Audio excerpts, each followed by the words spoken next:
Idol, sana mapansin mo paano mag-delete ng conversation sa Messenger o paano mag-delete ng mga old conversation ko sa kanya na walang maiiwang bakas. Paano ang kahapon, kaibigan? Naman, joke lang. Salamat sa tanong, kaibigan. Kung gusto mong malaman at matuto, tiking matapos ang ating video para magawa talaga natin ng maayos. Pero bago ang lahat, i-click mo muna ang palubuton, subscribe na din ako para updated ka palagi sa ating video. Tara, let's go! Open mo lang ang iyong Messenger, kaibigan, at hanapin mo lang yung kachat mo, kaibigan, na nais mong burahin lahat ng kanyang mga message. Halimbawa ito, yan, message yan ng mga kambal ko. Ating halimbawa, kaibigan, magbabak lang tayo. Tap mo lang itong tatlong lines ibabaw, tap ang icon settings, lang itong privacy and safety, at i-click mo lang yan, mo lang itong end-to-end encrypted chats. Itong message storage.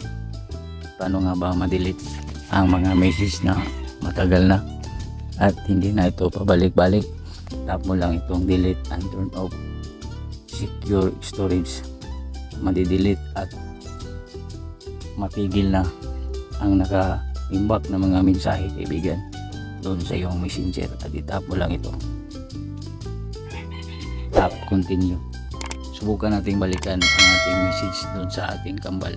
Makikita pa din natin na hindi pa na-delete ang mga chats, kaibigan, mga history chats.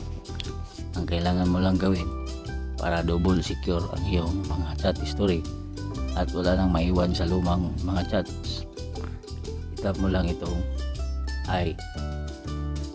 Yan. Pagkatapos mo itap yung I sign, itap mo lang itong tatlong tuldok. Then makikita mo ang delete conversation. Tap mo lang yan. Sabi dito, delete all chat history. This will delete your entire conversation with Uncle, not just right to encrypted messages. I-delete mo lang at i-delete mo lang. Yan.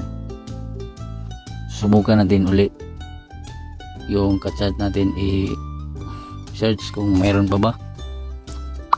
Yan. Hindi na makikita dyan, kaibigan, yung mga chats natin.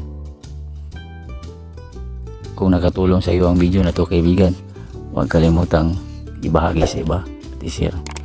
At isang like at share lang, masaya na ako, kaibigan. Tandaan, ang kalaman ay kayamanan. God bless sa lahat.